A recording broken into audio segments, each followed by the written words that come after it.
मौली factory के मुअज़्ज़ज़ दोस्तों, अस्सलाम वालेकुम। नाज़रीन इकरामी, दुनिया के मुख्तलिफ़ हिस्सों में अपने अपने अंदाज से मैयत की आखिरी रसूमात अदा की जाती हैं। जैसा कि इस्लाम और दीगर इल्हामी मज़ाहिब में मरने वालों को दफनाने का हुक्म है, जबकि पारसी मैयत को एक मखसूस जगह रख देते हैं ताकि गिद्ध वगैरह और दीगर जानवर मैयत को खा लें। इसी तरह हिंदू मज़हब में मुर्दों को जला दिया जाता है। हिंदुइज़्म में लाशों को ऐसे क्यों जलाया जाता है और वो कौन सा हिंदू फ़िरका है जिसमें मुर्दों को जलाने के बजाय दफनाया जाता है? आज की इस वीडियो में हम यही सब कुछ बताने वाले हैं, लिहाजा आपसे गुजारिश है कि वीडियो को आखिर तक ज़रूर देखिएगा। ख़वातीन हज़रात, हिंदू मज़हब में मरने के बाद आखिरी रसूमात के मुतालिक अक़ीदे में मोक्ष या मुक्ति यानी उखरवी निजात का तसव्वुर पाया जाता है। हिंदू मज़हब के अक़ीदे के तहत इंसानी जिस्म 5 चीज़ों से बना है, जिनमें मिट्टी, पानी, आग, हवा और आकाश यानी आसमान शामिल हैं। वो कहते हैं कि इंसानी जिस्म को इन 5 चीज़ों से बनाकर दुनिया में भेजा गया है, लेकिन जब इंसान की मौत होती है तब इन चीज़ों को अपनी असलियत की तरफ लौटना पड़ता है। इसी सोच के तहत हिंदू अक़ीदे में मुर्दे को जला दिया जाता है, क्योंकि मरने के बाद इंसान की रूह आकाश यानी आसमान की तरफ लौट जाती है, जबकि मुर्दे को जलाने से इसके जिस्म के बाकी 4 अनासिर में से आग जलने के बाइस आग से, धुआं हवा से और राख का कुछ हिस्सा मिट्टी से मिल जाता है और बाद में जली हुई हड्डियों को पानी में बहा दिया जाता है। इस तरह वो पानी से भी मिल जाता है। इनके मुताबिक जब भी किसी इंसान को मरने के बाद जलाया जाता है तो बची हुई हड्डियों का वज़न इतना ही होता है जितना कि पैदाइश के वक्त इसके जिस्म का वज़न था। नाज़रीन, हिंदू मज़हब में भारत का शहर वाराणसी बहुत मुक़द्दस ख्याल किया जाता है। ये शहर दरियाए गंगा के किनारे आबाद है, जो कि बज़ाते खुद हिंदुओं के नज़दीक मुक़द्दस दरिया की हैसियत रखता है। हिंदू मज़हब के पैरोकार अपने इंतकाल कर जाने वाले लोगों को आग में जला देते हैं और इस रस्म को मोक्षा या मुक्ति का नाम देते हैं। चूँकि वाराणसी शहर और दरियाए गंगा दोनों हिंदुओं के नज़दीक मुक़द्दस हैं, इसलिए इनकी कोशिश होती है कि अपने मुर्दों को वहाँ गंगा के किनारे जलाया जाए। इस सिलसिले में वाराणसी में गंगा के किनारे चिताएं जलाने का वसी इंतज़ाम किया गया है और यहाँ कई शमशान घाट बनाए गए हैं। इन शमशान घाटों पर सारा साल आग जलती रहती है और यहाँ रोज़ाना औसतन 300 मुर्दों की चिताएं जलाई जाती हैं। हिंदुओं का ये भी अकीदा है कि जिस शख्स का इंतकाल वाराणसी में हुआ, इसे नरक यानी दोज़ख से निजात मिल जाती है और वो सीधा जन्नत में चला जाता है। इसलिए वो अपने करीबुल मर्ग अफराद को वाराणसी ले आते हैं और यहाँ इनके मरने का इंतज़ार करते हैं। भारतीय रियासत उत्तर प्रदेश में वाक़े इस शहर वाराणसी में मरने के बाद यहीं गंगा किनारे इनकी चिता जलाते हैं और इनकी राख वहीं गंगा में बहा देते हैं और पीतल के एक छोटे से गड़वे में इनकी अस्थियां यानी अध जली हड्डियां, खुसूसन सर और चेहरे की हड्डियां साथ लेकर चले जाते हैं, जो कि बाद अज़ा मुकर्रर मुद्दत के बाद इसी दरियाए गंगा में बहा दी जाती हैं। जलाने से कबल मरने वाले शख्स को रंगीन कपड़ों में लपेटा जाता है और इसे फूलों, खुसूसन गेंदे और गुलाब की मालाएं पहनाई जाती हैं और इन्हें जलाने में अमूमन चंदन की लकड़ी इस्तेमाल की जाती है। वाज़ेह रहे कि वाराणसी का ये शमशान घाट भारत का सबसे बड़ा शमशान घाट है। मुअज़्ज़ज़ नाज़रीन, अगरचे हिंदू मज़हब में मुर्दों को दफनाने का कोई तसव्वुर मौजूद नहीं, लेकिन इनमें से बाज़ अफराद को ये लोग जलाने के बजाय दफनाते भी हैं। लेकिन इसकी कुछ शराइत भी तय हैं और वो ये हैं कि मरने वाले की उम्र 2 साल से कम हो, जबकि वो अफराद जिन्हें ये मुक़द्दस जानते हों यानी पंडित वगैरह, इन्हें भी हिंदू जलाते नहीं बल्कि ज़मीन में दफनाते हैं।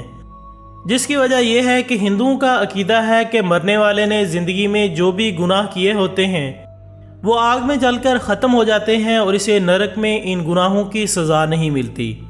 अब चूँकि 2 साल तक के बच्चे और मजहबी शख्सियात इनके नज़दीक गुनाहों से पाक होती है, इसलिए ये इन्हें जलाने की ज़रूरत महसूस नहीं करते। दूसरी तरफ बड़े मुजरमों और ख़ुदकुशी करने वालों को भी जलाने के बजाय दफनाया जाता है, क्योंकि हिंदू अकीदे के मुताबिक इनके गुनाह इतने बड़े होते हैं कि वो आग में जलाने से भी ख़त्म नहीं हो सकते, लिहाजा इनको भी दफना दिया जाता है। दोस्तों, अगर हम मुर्दों को जलाने के तरीक़ाकार की बात करें तो चिता जलाते वक्त ये मरने वाले शख्स के पाँव जनूब की सिमत में रखते हैं और इसकी वजह यह बयान की जाती है कि मौत के देवता यामा की सल्तनत जनूब में वाक़ है। جبکہ مرنے والے کا سر شمال کی طرف اس لیے رکھا جاتا ہے کہ دولت کے دیوتا کبیرہ کی سلطنت شمال میں واقع ہے، اور اس کے علاوہ مرنے والے کو آگ میں جلانے کا مقصد اسے آگ کے دیوتا کے حوالے کرنا ہوتا ہے تاکہ وہ اس کے گناہ جلا کر ختم کر دے۔ ہندوؤں کے عقیدے میں جہاں مردے کو جلائے جانے کی یہ وجہ بیان کی جاتی ہے کہ انہیں گناہوں سے نجات ملتی ہے، وہیں ایک اور وجہ یہ بھی ہے کہ مرنے کے بعد انسان کی روح اس کے جسم کے گرد گھومتی رہتی ہے، کیونکہ ایک طویل عرصہ روح نے جسم کے ساتھ گزارا ہوتا ہے، اس لیے اسے جسم کے ساتھ ایک خاص انسیت پیدا ہو جاتی ہے، اور اسی انسیت کی وجہ سے روح جسم کو چھوڑنا نہیں چاہتی۔ لہٰذا جب جسم کو پوری طرح آگ میں جلا کر ختم کر دیا جاتا ہے تو روح اس انسیت کے جذبے سے مکت یعنی آزاد ہو جاتی ہے اور آسمانوں کی طرف پرواز کر جاتی ہے۔ ناظرین، آپ کو بتاتے چلیں کہ پاکستان میں رہنے والے ہندوؤں کو بھی زیادہ تر دفنایا ہی جاتا ہے، اور اس کام کے لیے ان کا سب سے بڑا قبرستان کراچی میں واقع ہے۔ بوسیدہ دروازوں اور ٹوٹی پھوٹی چار دیواری کے اندر مقید کراچی کے اس قبرستان میں کچھ قبریں تو عام قبروں جیسی لمبی ہیں، مگر کچھ قبریں چوکور ہیں اور ان پر چھوٹا گنبد بنا ہوا ہے۔ نیم کے درختوں کے نیچے گھاس پھوس اور جھاڑیوں میں گھری سیمنٹ سے بنی ان قبروں پر سندھی، گجراتی اور ہندی میں مرنے والوں کے نام، موت کی تاریخ اور دیگر تفصیلات درج ہیں۔ پرانا گولی مار علاقے میں واقع یہ قبرستان شہر میں رہنے والے شیڈولڈ کاسٹ یا نچلی ذات کے ہندوؤں کا سب سے بڑا قبرستان ہے۔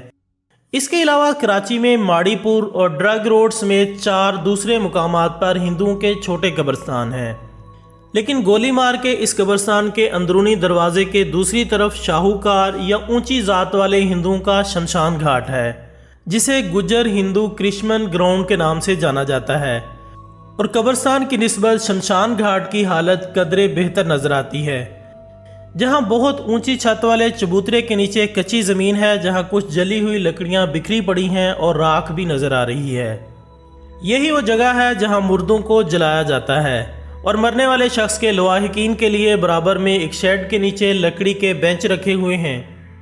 اس شمشان گھاٹ کے آس پاس سنگ مرمر سے بنی قبر کی شکل کی کچھ یادگاریں بنی ہوئی ہیں، جن پر انگریزی زبان میں مرنے کے بعد شمشان گھاٹ میں اگنی سنسکار یعنی آگ میں جلائے جانے والے ہندوؤں کی تفصیلات درج ہیں۔ یہاں ماضی کے چند مشہور ہندوؤں کے پتھر اور تانبے کے مجسمے بھی بنے ہوئے ہیں، لیکن حیرت انگیز طور پر قبرستان اور شمشان گھاٹ کے درمیان والے دروازے پر کھڑے ہو کر دونوں جانب نظر دوڑائی جائے تو قبروں میں بھی طبقاتی درجہ بندی دیکھی جا سکتی ہے۔ دوستو، پاکستان میں ہندوؤں کو جلانے کے بجائے دفنانے کی ایک وجہ غربت بھی ہے، کیونکہ اس رسم کے لیے 10 سے 12 من مہنگی لکڑی درکار ہوتی ہے، جس پر اچھا خاصا خرچہ آتا ہے۔ ماضی میں سندل کی لکڑی استعمال کی جاتی تھی، مگر اب عام لکڑی بھی استعمال کی جاتی ہے۔ اس کے علاوہ گھی، کافور، ناریل، تل اور اگربتی بھی جلانے کی رسم میں درکار ہوتی ہے۔ مہاراج نہال چند کے مطابق اگنی سنسکار کے لیے آنے والا خرچہ بھی ایک اور سبب ہے جس کے باعث غریب لوگ دفنانے کو ترجیح دیتے ہیں۔ اس کے علاوہ مردے کو جلانے کے بعد اس کی ہڈیاں جمع کی جاتی ہیں، جسے بعد میں گنگا ندی میں بہانا بھی ضروری ہوتا ہے۔ لیکن پاکستان اور بھارت میں مسلسل رہنے والی سفارتی کشیدگی میں ایک عام شہری کے لیے ویزا لینا بھی مشکل تر ہو گیا ہے، اس لیے مردے کی راکھ کو بھارت لے جا کر گنگا ندی میں بہانا ایک اور مسئلہ ہے۔ یہی وجہ ہے کہ کراچی کے شمشان گھاٹ کے ایک کمرے میں لال کپڑے کی پوٹلیوں، ڈبوں اور برنیوں میں رکھی انسانی ہڈیاں کئی سالوں سے ویزے کے انتظار میں ہیں۔ اس لیے زیادہ تر پاکستانی ہندو مردوں کو جلانے کے بجائے دفنانے میں ہی عافیت جانتے ہیں۔